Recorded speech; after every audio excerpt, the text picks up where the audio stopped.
김태준 교수님께서 많은 내용들을 발표를 하셨는데 그 중에서 제가 뭐 상대적으로 조금 더 잘하는 여러 영역 중에서 이제 조금 더 잘하는 그 부분에 집중을 해서 말씀을 드리겠습니다. 그래서 바로 경제민주화라는 그 키워드에 딸린 부분에 초점을 맞추도록 하겠습니다. 아마 제 다음에 송혜영 교수께서는 다른 측면에 다른 부분을 커버하시리라고 생각을 하고 있습니다. 발표에서 잘 말씀하셨듯이 잘 지적하셨듯이 이 박근혜 정부가 경제민주화를 20개 중에 13개 혹은 80점 이런 것을 스스로 평가를 하고 있습니다. 근데 그들이 실제로 무엇을 했느냐를 볼 수가 있는데요. 우선 무엇을 하겠다고 했는지를 한번 볼 필요가 있습니다. 그래서 제18대 대통령 선거 새누리당 그 정책 공약집에 보면은 경제민주화라는 그 제목을 내걸고 5묶음의 그 약속이 나열되어 있습니다. 한 묶음에는 3개, 4개 이런 식으로 되어 있죠. 그것들을 나중에 다시 정책 공약집으로 대통령 선출되고 나서 정책 공약집으로 다시 내면서 20개로 집약한 것이 있습니다. 그 위에 공약집에 나오는 것과 뒤에 나오는 것에 차이가 있긴 있습니다만 어느 정도는 저는 반영했다고 평가를 하고 있습니다. 그래서 그 20개 중에서 20개는 주로 이제 법안, 정책 과제이면서 법안을 통해서 나타내는 것만 20개를 요약을 했는데요. 바로 그 공정거래위원회가 근래 2016년 1월이네요. 1월에 내놓은 자료에 보면은 이런 식으로 나열이 되어 있습니다. 49쪽을 보면은 나열되어 있죠. 그래서 13개가 이미 법안으로 통과됐고, 그리고 나머지 7개가 아직 이루어지고 있지 않다 이런 식으로 하고 있습니다. 그래서 20개 중에서 13개, 7개 좋습니다. 그런데 이제 개수를 따지지 말고 하겠다 하는 것 중에서 주위에서 비판하는 사람이나 찬성하는 사람들 중에서 아주 핵심적이다, 아주 중요하다 여겼던 것들이 무엇이냐면 그 부분은 좀 주관적일 수 있습니다만은 적어도 제 눈에는 소액주주 등 비지배주주들이 독립적으로 사회이사를 선임할 수 있는 시스템 구축, 그게 하나고요. 또 하나는 집중투표제, 전자투표제 및 다중대표소송을 단계적으로 도입하겠다. 이 두 약속이 여러 약속 중에서 가장 핵심적인 부분이다, 높이 평가받을 수 있는 부분이라고 생각이 되고 있습니다. 그런데 이것들은 다 이제 상법을 개정해서 이루어져야 되는데 발표자께서 말씀하셨듯이 이것이 2013년에 법무부 개정안으로 나왔었습니다. 그런데 그것이 이제 재계 쪽에서 반발이 나오니까 위야무야되고 바로 지연 과제에 들어가 있다는 거죠. 가장 핵심적인 그 2개가 혹은 상법 개정이라는 그 내용이 이루어지고 있지 않다. 바로 잔여 과제 7개 중 제일 마지막에 적어놓은 이 부분, 이것이 상법 개정을 통해서 앞에 2가지를 하겠다는 것인데 그것이 안 되고 있다. 과연 이건 개수의 문제가 아니라 핵심적인 이것이 안 되고 있다는데 나머지 13개가 됐다는 게 무슨 큰 의미가 있을까, 이렇게 저는 생각을 합니다. 덧붙여서 공정거래법 위반에 대해서 집단소송제를 도입하겠습니다. 이 집단소송제도 상당히 큰 의미가 있습니다. 물론 공정거래법에만 집단소송제를 도입하겠다 하면은 조금 덜 있습니다만은 김대중 정부 때 집단소송제를 도입하려고 시도했었고 여러 가지 재벌개혁 내용 중에서 재벌 측에서 가장 강력하게 반대한 것이 이 집단소송제입니다. 그래서 정권 관련 집단소송법으로 개정이 되기 법안이 만들어졌습니다만은 있으나마나 유명무실한 법안이 돼가지고서 그 법이 적용된 것이 지금까지 단 2개 정도가 있을까 말까입니다. 이 부분은 굉장히 제가 여기서 설명드릴 시간은 없습니다만은 소위 기업 지배 구조 개선이라는 측면에서 아주 획기적인 부분이라고 부를 수 있는 부분입니다. 그런데 공정거래법을 여기 위반 사항을 집단소송 대상으로 집어넣겠다는 건데 그 자체로서는 큰 의미는 없지만 집단 소송제를 대상을 확장한다는 의미에서 아주 중요한 출발이 될 수 있는 거죠. 아마 그런 이유에서 이 부분은 역시 재계의 큰 반발이 있을 법한 부분인데 아니라 다를까 그것도 여기에 빠져 있습니다. 이미 제가 말씀드린 거에서 충분히 느꼈습니다만은 20개 중에서 13개, 7개 개수가 중요한 것이 아니라 실제 유의미한 것들은 다 빠졌다 하는 것이 되겠죠. 물론 뭐 시행된 것도 있습니다. 신규 순환 출자를 금지한다든지, 뭐 종수 일가의 사익 편취에 규율을 한다든지, 징벌적 손해배상을 확대한다든지, 뭐 이런 것들이 있죠. 공정거래위원회의 그 소송권을 제압한다든지, 뭐 전속고발권을 폐지한다든지 이런 부분들이 있습니다. 우리 그때 2012년에 대통령 선거할 때 순환 출자가 아주 큰 이슈가 됐습니다만은 뭐 그것이 제 연구 영역이기도 합니다만 사실은 순환 출자는 재벌과 관련해서 크게 의미가 없는 부분입니다. 규모도 크지 않고 일부 재벌에게만 의미가 있는 부분이고 이것을 뭐 금지된다고 신규를 금지한다, 있는 걸 없앤다 이것이 큰 의미는 없는 부분인데 그것을 가장 큰 것으로 내세우고 있는 것이 이제 박근혜 정부의 경제 민주화죠. 이제 다시 종합적으로 평가해 보면은 박근혜 정부가 경제 민주화를 말하면서 재벌과 관련되는 부분에 있어서는 전반적으로 이렇게 주장을 했습니다. 지금까지 재벌 정책은 경제력 집중 억제라는 목표를 두고서 여러 가지 규제가 이루어졌다.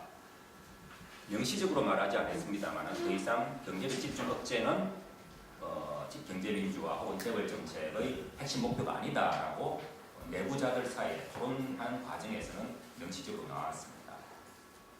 박근혜 정부 측에서요. 또 한 가지가 뭐냐면은 아까는 경제력 집중이라는 게 목표였고 그다음 수단이 문제인데 수단 중에서는 소유 구조를 건드려서 무엇을 이루려는 것은 하지 않겠다는 것이었습니다. 단 예외적으로 순환출자, 신규 순환출자는 워낙 말이 많으니까 금지하는 정도로서 거치고 그러면 무엇을 하겠느냐? 바로 지배주주의 사익 추구 행위를 견제하고 그다음에 소액주주의 이익을 보호할 수 있는 기업 지배 구조상의 장치가 필요하다. 근데 이제 반드시 동의하면서 그 부분에 자기들의 그 계획을 초점을 맞추게 했었습니다.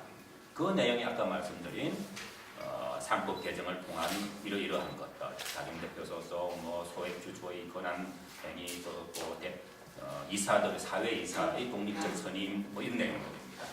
그 가장 내세웠던 부분이고 그것의 자기 그 재벌 계획의 핵심으로 내세웠었는데 정작 하겠다는 것은 하지 않고 소유구조 조금 건드리는 순환출자 금지, 신규 순환출자 금지 정도로 거쳤다는 거죠. 그리고 실제로 한 것도 보면은 특히 부당 내부 거래를 통한 사익 추구 행위를 규율하겠다 했었는데 뭐 여러 가지 공정거래법에 법안을 넣으면서 그걸 3장에 넣지 않고 5장에 넣었다든지 대상 적용 요건을 굉장히 축소시켰다든지 이런 방법을 통해서 별 의미 없게 만들었다는 것입니다. 그래서 완료 과제 또한 별 의미가 없다. 그런데 저는 여기서 박근혜 정부 경제민주를 평가할 때 뭐는 했고 뭐는 하지 않았고 몇 개는 냈고 제대로 했고 이렇게 따지는 것 못지않게 중요한 것이 박근혜 정부가 경제민주화를 통해서 이루고자 하는 것들이 무엇이었나 하는 것입니다. 그래서 다시 인용을 해보면은 공약집에서 경제민주화를 통해 모든 경제 주체들이 성장의 결실을 골고루 나누면서 조화롭게 함께 커가는 나라를 만들겠습니다. 공정하고 투명한 시장 질서를 확립하고 균등한 기회와 정당한 보상을 통해 대기업 중심의 경제 일터를 중소기업, 소상공인, 소비자가 동반 발전하는 행복한 경제 시스템을 만들겠습니다. 이것이 경제민주화의 내용입니다. 제가 이것을 구태여 읽는 이유는 사실은 경제민주화라는 용어가 사람마다 다르게 어떤 집단마다 다르게 또는 모호하게 해석되는 부분이 있는데요. 그래서 그 내용보다는 그것이 경제민주화라는 용어로 무엇을 이루려고 하는지를 봐야 되는 것인데 그런 이루려고 하는 것과 비교해 보면은 형편없다 하는 것은 김대중 교수께서 그 4장에서 발표한 내용을 보면은 소득 불평등이라든지 임금격차라든지 그런 부분으로는 잘 나타나겠다 하는 것입니다. 이 마지막으로 시간이 다 됐다고 하니까 두 개만 하나가 아니고 두 개입니다. 두 개만 하겠습니다. 그렇다면 이제 경제민주화를 어떻게 우리가 규정할 것이냐 부분인데 발표자께서는 경제 규칙을 민주적으로 결정하는 것이다 하고 말씀하셨습니다. 적극적으로 동의하는데, 근데 저는 그것으로는 상당히 부족하다. 경제 규칙의 내용이 민주적이어야 한다. 이때 민주주의라 하면 바로 경제 민주화라는 용어로 이루고자 하는 세상에 부합되는 규칙이어야 된다. 그래서 규칙을 만드는 과정도 중요하지만 그 규칙의 내용이 더 중요하다, 매우 중요하다. 이때 중요하다 하면 경제 민주화로서 이루려고 하는 세상이 무엇이냐, 우리가 그 부분을 좀 따져볼 필요가 있다는 것입니다. 이제 정말로 마지막으로 주제 중에 이제 두 번째입니다. 임금 격차를 말씀하셨고 앞으로 이제 복지 부분도 말을 할 텐데, 근래에 이제 이런 주장들이 있지 않습니까? 복지 이꼴 소득 재분배, 재분배 이꼴 복지, 이렇게 이제 규정을 하고서 복지나 재분배 가지고서는 불평등이라든지 소위 말하는 헬조선이라든지 이런 것들이 극복이 될 수 없다. 별로 효과가 없다. 그러니 복지나 재분배가 아니라 분배를 고쳐야 될 일이다. 이렇게 주장하면서 이제 임금격차 이런 여러 가지에 초점을 맞추면서 복지와 재분배를 배제하려는 그런 경향이 일부에서 보입니다. 이 부분에 대해서 이제 저는 여러분들의 의견은 어떤지 한번 여쭤보겠습니다.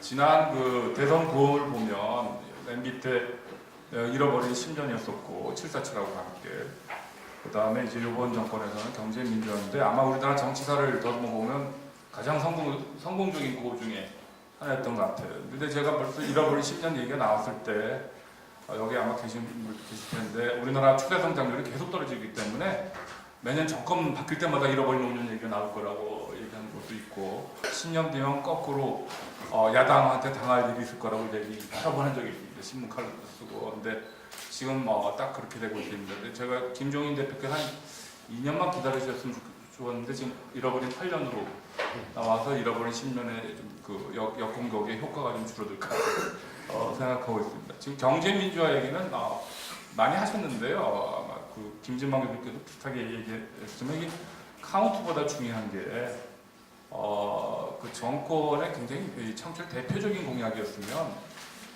상당한 성의와 집요함을 보이는 게 국민들이 기대하는 것 같아요. 최소한 MB 정부의 4대강 사업의 한 반 정도의 추진력과 그 다음에 박근혜 정부가 보였던 부동산 부양의 한 반 정도의 추진력을 보여줬어야지 되는 것 같은데, 출범 직후에 레토릭에서 그냥 최하위로 밀렸거든요. 이게 봤을 때 국민들이 깊게 실망할 수밖에 없다는 생각이 듭니다. 크게 봤어. 그래서 두 구호에 상당히 둘 다 결과적으로 문제가 생기지 않았나 이렇게 생각합니다. 김태동 교수님께서 성장률 하락하고 수출 침체로 이제 보수 경제 철학의 축이 무너지고 양극화가 이제 심화됐다는 이제 진단을 하셨는데요.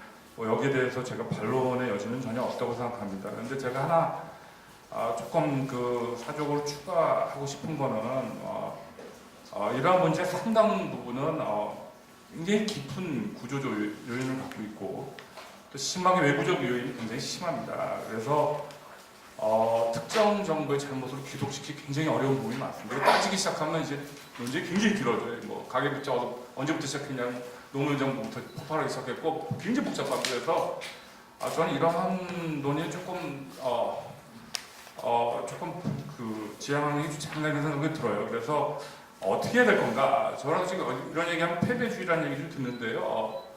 상당 부분 어쩔 수 없지 않나 생각됩니다. 지금 우리나라 성장률은 곧 1%대로 떨어질 거는 어쩔 수 없을 것 같아요. 경제 민주화해도 0.5% 이상 상승시키기 힘들 것 같은 생각이 듭니다.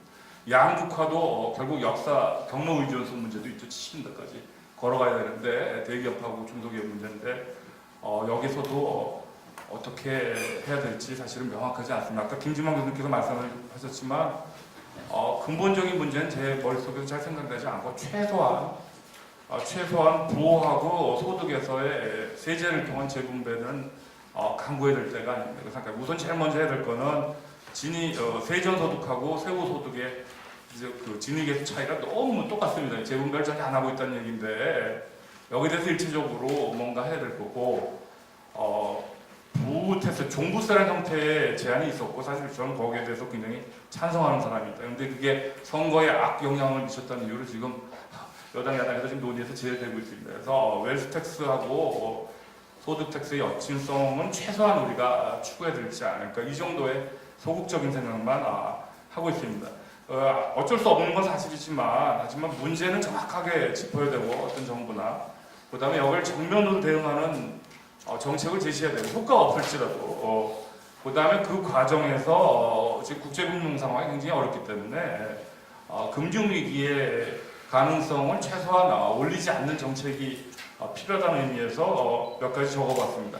첫 번째로 지금 우리 최근 3년 동안 그 국내 총생산이 잠재 생산치를 미달하고 있는 거는 어쩔 수 없는 사실이거든요. 그래서 원론적으로 봤을 때 통화정책하고 재정정책을 확대적으로 유지하는 거는 비판의 여지가 없다고 생각합니다. 봤을 때. 그래서 금리 인하도 어쩔 수 없는 측면이 많고요. 물가도 지금 하락하고 있었기 때문에. 그 다음에 재정정책도 확대적으로 유지하는 거는 정통적인 접근법이라고 생각합니다. 그래서 저는 정부의 적자가 늘어나는 것에 대해서 별로 비판적인 입장은 아닙니다. 오히려 더 세게 늘렸어도 괜찮다는 생각까지 하고 있습니다. 두 번째는 김정인 대표께서 최근에 오락가락이라고 했는데요. 경제 전망이 굉장히 정치화되고 있습니다. 최근 10년 동안. 경제 전망 이렇게 얘기하면 되는 우리나라 경기 성장의 침체는 어쩔 수 없는 것이고 하지만 구조개혁을 통해서 슬로우다운 스피드를 최대한 늦추겠다. 그 다음에 지금 경기가 불황해 있으니까 미약한 확대 기조를 계속 유지하면 되겠다. 이렇게 얘기했는데 이번 정부 출범을 보면은 이명박 정부가 완전히 대조적으로 747하고 대조적으로 굉장히 심각한 회의론을 시작했습니다. 아주 굉장히 심각한 회의를 시작해서 제가 이게 증거는 없지만 경제민주화 후퇴하고 그다음에 금리 하락하고 부동산 경기 부양에 여건 조성을 하고 있지 않는가 계속 초반에 의심을 했었습니다. 그 다음에 정부가 선호하는 특정 법안을 통과하기 위해서 국가 위기하고 절벽이 계속 지나치게 자주 언급됩니다. 그래서 이거 너무 심한 거 아닌가 하다가 또 최근에 선거 때가 가까우니까 상대적인 양호설로 경기 전망에 왔다 갔다 하거든요. 그래서 정부가 경기 전망을 좀 듬직하게 해줘야 되는데 왔다 갔다 해서 오히려 경기 분당을 굉장히 복잡하게 하는가 이런 생각이 있어요. 그 다음에 두 번째로는 통화정책하고 금리정책의 결합에 굉장히 심각한 문제가 있었다고 생각합니다. 금리 인하는 어쩔 수 없는 측면이 많습니다. 그런데 가계대출 문제가 있었기 때문에 가계대출 규제는 강화했어야 됐거든요. 강화하고 그 다음에 금리 인하로 가져갔어야 되는데 가계대출 규제를 완화하면서 금리 인하를 하면서 아까 김대중 대표께서 말씀하셨지만 지금 우리나라의 그 부채 수준이 너무 지나치게 높은데 1조라는 게 가장 큰 거라고 생각합니다. 지난 정권 말에는 금융위원회가 사실 상당히 제동을 걸었습니다. 가계대출 규제에 관한 긴속성 왔을 때 이번 정권 매우 대조적으로 초반부터 금융위가 이쪽으로 나서기 시작하면서 역할을 소홀히 하지 않나 이렇게 생각합니다. 재정 정책에 대해서는 제가 아까 말씀드렸지만 불황이 됐을 때는 모든 경기 부양 정책은 부채를 증가시킬 수밖에 없습니다. 투수가 했을 때. 근데 경기 부양이 필요할 때는 그래도 가장 위험이 적은 쪽으로 부채 증가를 몰아줘야 되거든요. 그래서 가게도 아니고 기업도 아니고 정부가 어느 정도 맡아야 되지 않았나 이런 생각을 하고 있습니다.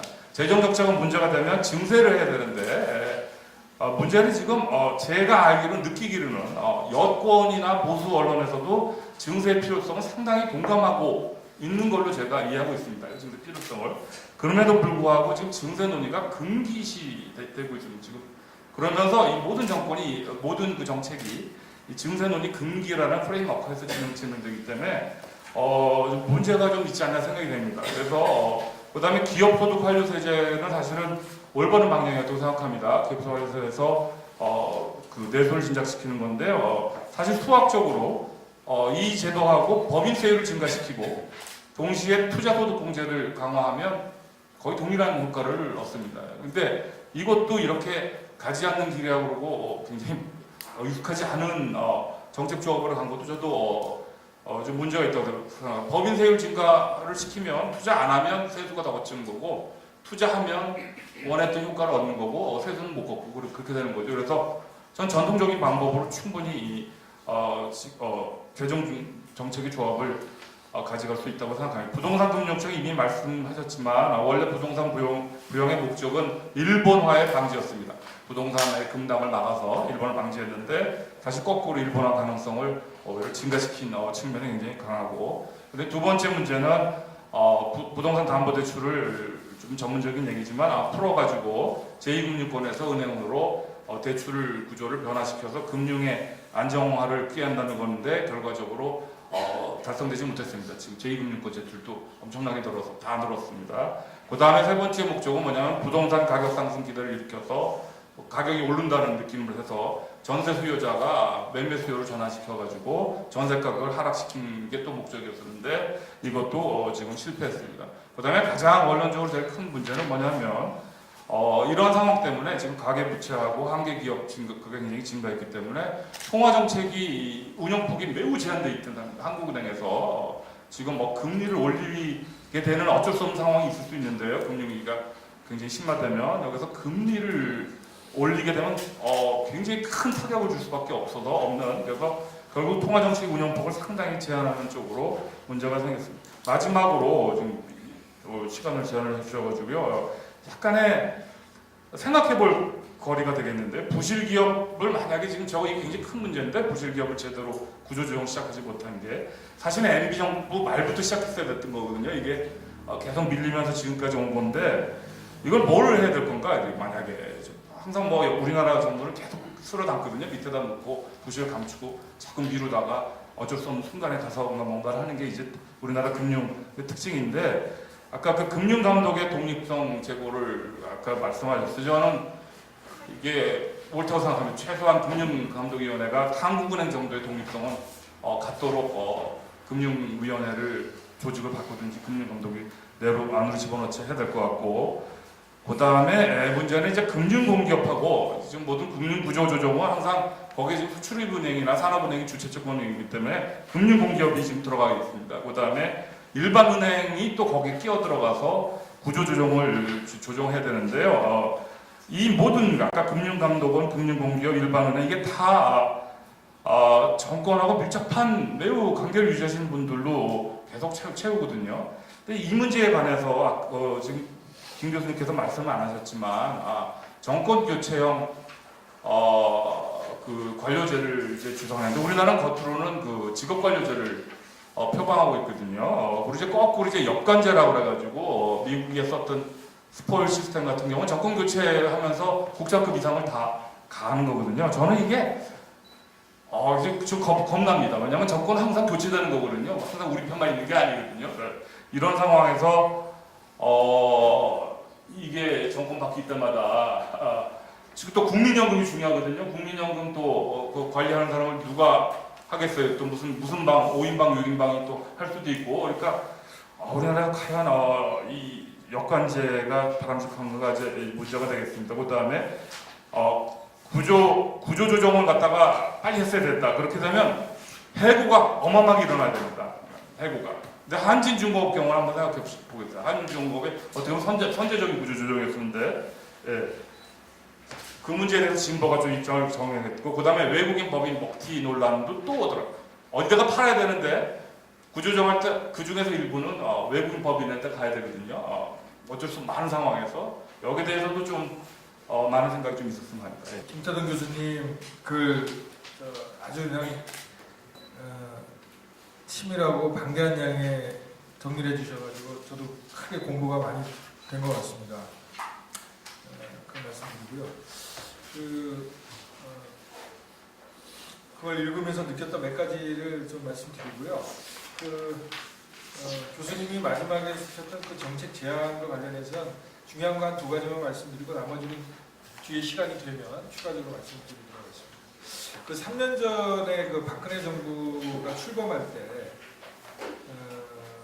그런 얘기를 했습니다. 이 보수 정권에 의한 최저 수준의 경제 민주화가 과연 성공할 것인가, 이런 글을 제가 쓴 기억이 납니다. 이게 뭐냐면 경제 민주화가 국민의 바람으로 대선 공약으로 핵심 대선 공약으로 채택이 되고 그래서 이제 대통령이 당선이 됐는데 그 내용을 들여다보면 아주 최저 수준이었다는 거죠. 그조차도. 근데 과연 이게 지켜질 것이냐 이런 데 걱정이 있었는데 근데 결과적으로는 지켜지지 않은 거죠. 그리고 그러면 반대로 경제가 그럼 살았냐? 그러지도 못했다는 못한 결과가 지금 이제 우리가 이제 보고 있는 것이죠. 그래서 지난 3년간의 경제 지표는 김태동 교수님이 쭉 정리를 하셨기 때문에 제가 따로 언급을 드리지 않겠습니다. 최근에 김정인 더불어민주당 비대위대표도 경제 실패론을 지금 총선의 핵심 이슈로 제기하면서 그 근거들을 몇 가지 제시를 했는데 그 밑에 제가 당구장 표시로 해가지고 써놨으니까 참고하시면 될 것 같습니다. 그런데 이제 이 경제 지표를 평가를 하는 게 지금 여당에서 얘기하는 것처럼 야당이 발목을 잡아서 제대로 정책을 실현하지 못했다는 그런 이제 얘기를 하고 있습니다만 실제로 그 학자들 중에서도 경제 지표로만 평가하는 건 한계가 있다는 얘기를 하긴 합니다. 왜냐하면 지금 우리나라 성장률이 지속적으로 하락 추세에 있다는 건 다들 인정하는 것이고 또 대외 환경이라는 것이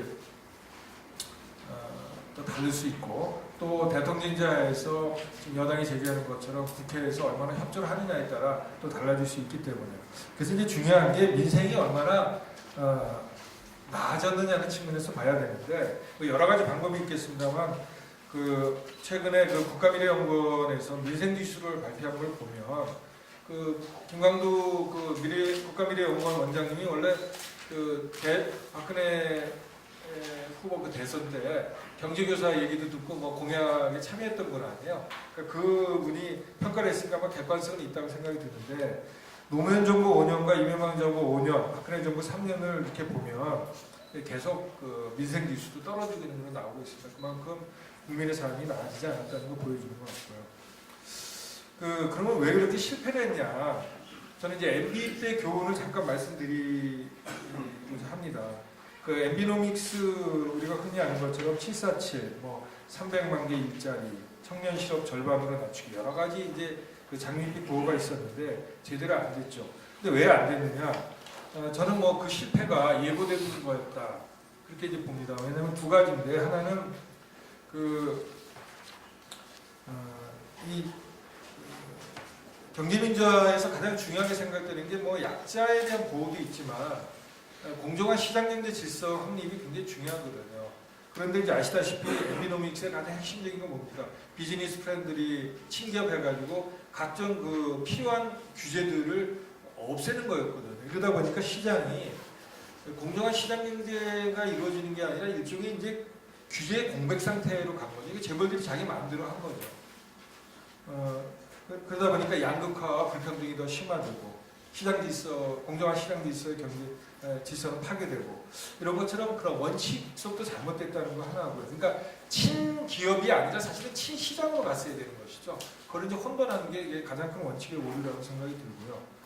두 번째는 경제구조의 변화를 강구하는데 이제 박근혜 정부도 마찬가지입니다만 MB 정부는 대기업이 잘 되면 그 성과가 아래쪽으로 자연스럽게 흘러가서 국민이 잘 살게 될 거라는 그런 관점에서 얘기를 했는데 실제로 결과적으로는 우리 다 아는 얘기입니다만 대기업의 낙수 효과가 실종됐다는 얘기가 이미 수년 전부터 나오고 있잖아요. 지금 대기업 쪽에서 일자리가 사실상 줄고 있을 거예요. 그래서 저는 이제 MB 정부 5년의 경제는 이렇게 좀 요약을 하자면 이 경제난이라는 이 폭풍 속에서 고장난 나침반, 원칙의 오류와 경제구조의 변화를 강구한 이런 고장난 나침반으로 항해하는 배에 비유할 수 있을 거다 이렇게 생각합니다. 그래서 박근혜 정부의 실패 원인을 보면 유사점도 있는데 이 경제민주화 공약이 이제 용두삼이 된 거는 이제 쭉 말씀해 주셨죠. 그런데 저는 김태동 교수님도 말씀을 하셨지만 집권 6개월도 안 돼서 7월달에 청와대 모임에서 이제 경제민주화 다 했다 그런 얘기를 소위 셀프 종료 선언을 했거든요. 근데 사실은 법을 만드는 것도 중요하지만 사실 이 법은 실행이 제대로 되느냐의 문제거든요. 제가 이제 공정거래위원회도 출입을 하는데 법을 제대로 만들지도 않았지만 만들어 놓은 법도 제대로 집행을 하지 않았습니다. 대표적으로 총수일가 사회편취 에다 공정거래법 개정안이 2013년도에 개정이 됐는데 사실 법 시행은 2015년 2월, 작년 2월에 됐고 그 사이에 하나도 거기에 대해서 처벌한 게 없어요. 지금 열심히 조사를 하고 있다고 합니다. 뭐 조만간 뭐 결과가 하나 나온다고 그러는데 그것도 한번 지켜봐야 되겠죠. 두 번째는 그게 단지 공약의 미이행 문제가 아니라 그 공약이라는 게 뭐냐면 이 대통령이 참 말은 잘했어요. 그 후보 때 보면은 과거에는 국가의 발전이 국민의 행복으로 이어졌지만 지금은 국가의 성장과 국민의 삶의 질 향상이 고리가 끊겼다. 이제 국정 운영의 패러다임을 국가에서 국민으로 개인의 삶과 행복 중심으로 확 바꾸겠다. 사실 이 경제민주화라는 게 그 국가 운영의 패러다임의 전환을 얘기하는 거였거든요. 그러니까 단순히 그 공약을 이행하지 않은 것이 아니라 우리가 보통 말하는 대기업 위주의 소수 대기업 위주의 수출 경제 그 구조 자체를 근본적으로 바꾸는 그런 그 패러다임의 전환 자체를 사실 포기한 것이죠. 그러다 보니까 대통령이 그 대표교약 중 하나로 얘기했던 창조경제도 대기업들에게 17개 전국 17개 창조경제 혁신센터 만드는 걸로 변질되어 버렸잖아요.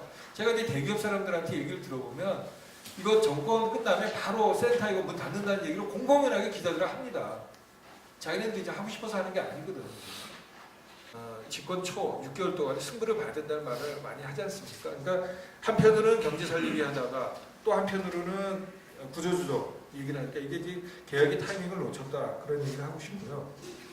그래서 종합적으로 보면 경제 민주화를 약속했지만 지키지 못했고요. 그러다 보니까 경제 구조와 체질 개선에도 실패를 했고 대신에 경제 살리기를 내세웠지만 기존의 재벌 의존 방식에서 벗어나지 못하면서 마땅한 정책을 내놓지도 못했고 결과적으로 성과도 주지 못했고 또 4대 개혁을 집권 후반기에 강조하고 나섰지만 이미 계획의 타이밍을 놓쳤고 뭐 이런 게 지난 3년의 결과였던 것 같습니다.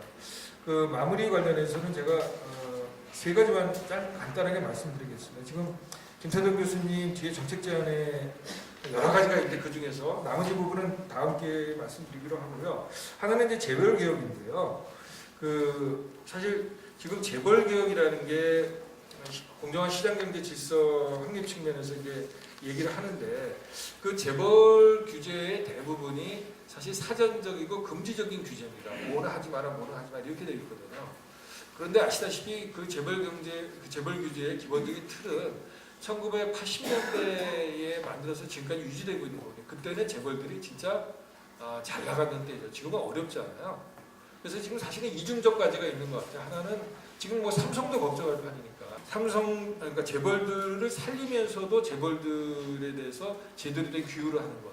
그러다 보니까 재벌 개혁, 재벌 규제의 방식도 지금 환경에 맞게 좀 바꿀 필요가 있다. 그 내용들은 더 시간이 주어지면 말씀드리겠고요. 두 번째로는 그러니까 경제 민주화 이게 이제 경제 살리기하고 경제 민주화 혹은 이런 개혁이 소위 상치되는 것처럼 자꾸 얘기를 하는데 그런데 지금 지금 야당이 욕먹는 것도 대안 없이 비판했다는 얘기를 하잖아요. 저는 그 부분은 좀 귀담아 들을 필요가 있다는 생각이 듭니다. 그럼 대안을 어떻게 찾느냐? 저는 그냥 하나 한번 예시를 한번 들어볼게요. 제가 삼성한테 직접 물어본 바가 있어요. 지금 노동시장의 유연하고 노동시장의 안정성 두 가지가 지금 다 우리 사회에서 제기가 되는데 이게 대립된 개념으로 되는데 혹시 이게 같이 할 수 있는 방법이 없겠냐? 그런데 저는 사실 놀라운 얘기를 들었습니다. 가능하다는 거예요. 어떻게 가능하냐? 노동시장을 완전히 유연화시켜주면은 정규직하고 비정규직의 격차를 단번에는 되지 않겠지만 일정 기간의 그런 연착륙 기간을 주면 예를 들어서 한 5년 정도 주면 자기네들은 정규직하고 비정규직의 동일 노동, 동일 임금을 실현할 의지가 있다는 겁니다. 그래서 저는 이런 식의 어떤 윈윈할 수 있는 방안에 대한 좀 고민도 필요한 것 같습니다. 예, 감사합니다. 그 창조 경제, 경제 활성화의 바탕이라고 하는 얘기를 취임사에서도 했습니다. 그 인식이 어디 갔는지 궁금합니다. 오늘 아침 마침 그 라디오를 들으니까 테슬라라는 전기자동차 아시죠? 그 앨런 머스크 회장이랑 또 뭐 이런저런 미국의 기업가들이 그 하이퍼루프라고 서울에서 부산까지 30분에 갈 수 있는 그런 뭐 교통수단이라든지 우주역이라든지 이런 데 막대한 투자를 하고 구글이 얼마 전에 알파고에 충족 우리한테 줬지 않습니까? 그런 우리나라 기업 중에 대기업 중에 그런 투자 정말 불확실하지만 정말 중요한 그런 그 큰 돈을 투자하는 거 봤습니까? 전부 저 편하게 돈 벌려고 하고 당장에 그런 게 바로 이제 그 경제민주화를 해야지 진정한 어떤 기업가 정신도 살아나고 경제 활성화도 할 수 있다는 얘기고, 오늘 또 재분배, 증세 이런 얘기들이 나왔는데 이 부분에 대해서 사실은 저희 지식협동조합에서 매주 그 이슈 페이퍼를 내고 있습니다만은 저희가 이슈 페이퍼 지금 한 130, 40호 나왔는데요. 1호가 이 증세 제한이었거든요. 이 문제에 대한 공감대 필요한 것 같은데 야당이 이 점에서 굉장히 실망스러운 것 같다는 얘기. 그리고 인구학적 위기는 이미 왔고 서서히 우리의 목을 죄어가고 있을 것입니다. 사실 이렇게 한가하게 평가하고 있을 그런 상황이 아닌데도 불구하고 좀 심각한 상황에 대해서 제대로 반응하지 못하고 있는 우리 정치 시스템이 좀 안타깝다는 생각이 들고, 그래서 우리 시민사회에서 지식인들이 부족하지만 이런 토론을 통해서 대안을 모색하고 이런 자리가 의미가 있지 않나 생각합니다.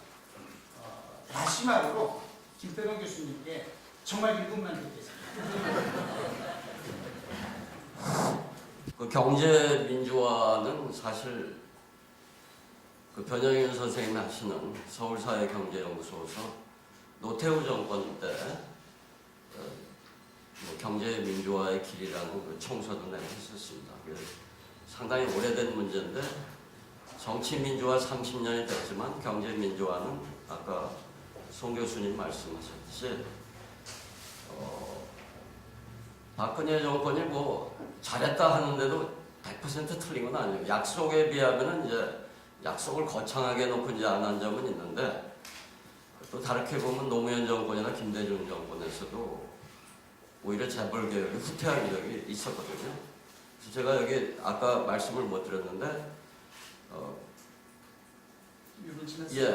2000년 수준으로라도 완전히 공정하진 못하지만 그때 정도라도 덜 기울어진 운동장을 한국의 시장 경제를 만드는 것, 다른 말로 하면 어쨌든 그게 사회적 시장 경제고, 그 하나는 정부가 강한 정부가 돼서 재벌의 압력에서 벗어나는 거고, 또 하나는 이부에 있는 그 복지를 제대로 하는 거다. 그 두 개가 기둥이 되는 그런 경제를 만들면 앞에서는 돈이 안 들고 뒤는 좀 돈이 들지만은 그걸 병행을 하면은 우리 경제가 의지로 낙관할 수 있지 않느냐 이렇게 생각합니다. 감사합니다. 네, 참여해주신 분들 고맙고요.